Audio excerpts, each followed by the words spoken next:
እንደዚህ ምድሩ ሁሉ ጨልሞብኝ ነገ ወዲያ የተሻለ ህይወት አገኛለሁ ብዬ ነገ ወዲያ ጥሩ ቦታ ደርሳለሁ ብዬ አሰብኩት ልጅ መጨረሻው እንደዚህ ሲያመር እንደዚህ ሲሆን በጣም ከፋኝ። ነገ ወዲያ እንዴት ነው የምሆነው? ምንድን ነው ማድረግስ የምችለው? በምን አይነት መልኩ ነው ህይወቴንስ መጠገን የምችለው? አይዞሽ የምለኝስ ማንኛው ሰው ነው? ከአያቴ ጋር እየኖርኩ እያለ 8 ዓመት ሲሞላኝ ትንሽ እሷንም ይቸግራታል።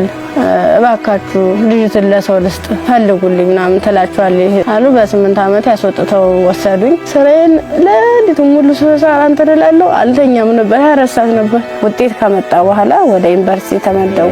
እኔ አጋጣሚ ከልጆች ጋር እንትን ነበርኩ፣ ላይብራሪ ነበርኩ። እኔ ወደ ውስጥ ስንመለስ ውስጥ ላይ የሆነ ሰው ሲተኩስ ከውጭ ላይ ይቀባበላሉ። ከዛ አንደኛው ትጥቅ የለበሰው እዚህ ጋር ግቡ እንዴ ህይወታችሁን ማትረፍ አትፈልጉም ስለነሽ ብለን ታርጋ በገባን ሁላችን ሰዎች አንድ ላይ ወጥተን ገባን። እንደዚህ ያለን ሰዎች ለካ ውስጥም ውጭ የሚተኩስ የነበሩት እነሱን አለዋል። እንሄዳለን መንገዱ ያልቀም 6 ሰዓት ፈጀብን። ምን ጠጣው ውሃ ስናጣ ደግሞ የተገደበ ነገር እናገኛለን። እሱን ልብሳችን ዘፈዝፍና ልብሳችን እየጫመቅን ነበር፣ እንደዚህ ያንጠፈጠፍን ነበር። ልብሳችን እየመጠጥን ምንጠብ ከደፈሩ በኋላ ምንድነው እንትን ራሴን ስስት አይ እንደዚያ ከሆነማ በዚህ ነው ስሜታችን የሚኖር ይልና እንዲህ ነው ቀጥታ እንደዚህ ሲወጉ የነበረው ማለት ነው። ስዳስሰው ራሱ ቁስሉ ይታወቀኝ ነበር። በቃ እርቃንሽን ሆነሽ በጣም የሚያሳዝን ቁምጣ ነበረችኝ። ቁምጣዬን ደግሞ ያላስለብሰኝ ያለ ቁስሉ ማለት ነው። ሕክምና ውስጥ እንደገባ ማህፀኔ እንዲታሸግ ከአንገት በላይ ያለው እንዲታሸግ ተደረገልኝ። በቃ ሰለቹኝ ማለት ቁስሉም ሊድን አልቻለም። እነሱም ካቅማቸው በላይ ሆነ። እኔ አማራጭ ምንድነው ዩኒቨርሲቲ ትምህርት ቤቱ ፊት ለፊት መለመን ጀመርኩኝ። ቻው ቃላት የለኝም።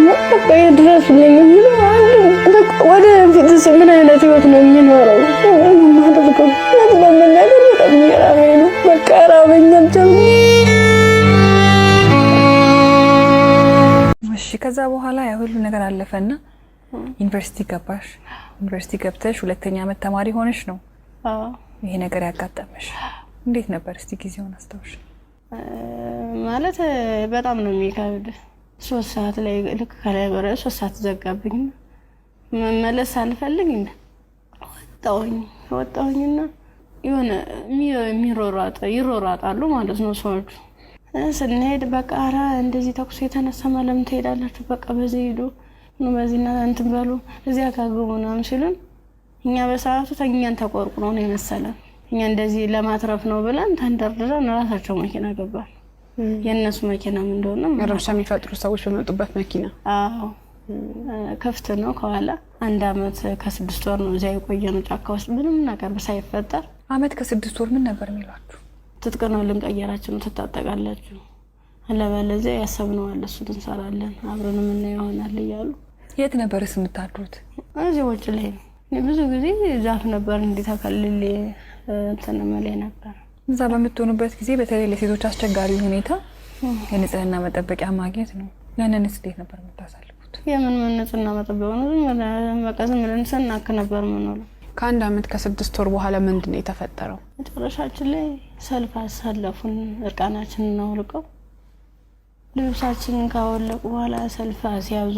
እኔ አጋጣሚ ከ5ኛ አካባቢ ላይ ነበርኩኝ። ግንኙነት ከተደረገ በኋላ እንዲህ ሲጨቀጭቁ ራሱ በፌሮ ሲወጉ አላስታውስም። ደንዝዟል ሰውነት። ምን ያህል ሰው እንደተደረገ አላውቅም። በ6ኛ ቀን ስነቃ እንደ ማበላ ነው የሚፈሰው። እሷ ደግሞ አንድ አካል ስለጎደላት ምንድነው አማራጭ? የለበስኩትን ልብስ አውልቄ ለሷ ነገሮቿን አስሬ ነው ቅፋ እየወተቱ ጀመር የጀመሩ እንዳላዝላት አልችላትም። ከዛ አብረን ነው ምን ሄደው አንቺን እኮ ትችሻለ ድም ስትለኝ እንዲሁ ነው ሁለት አካለ ስንኩል ማን ይቀበለናል አልኳት። እንግዲህ ማንም ቢሆን እንደዚህ ደም እየፈሰሰ እንደዚህ ምድሩ ሁሉ ጨልሞብኝ ነገ ወዲያ የተሻለ ህይወት አገኛለሁ ብዬ ነገ ወዲያ ጥሩ ቦታ ደርሳለሁ ብዬ አሰብኩት ልጅ በቃ መጨረሻው እንደዚህ ሲያመር እንደዚህ ሲሆን በጣም ከፋኝ። በቃ ለሁሉም ነገ ወዲያ እንዴት ነው የምሆነው? ምንድነው ማድረግስ የምችለው? በምን አይነት መልኩ ነው ህይወቴንስ መጠገን የምችለው? አይዞሽ የሚለኝስ ማንኛው ሰው ነው?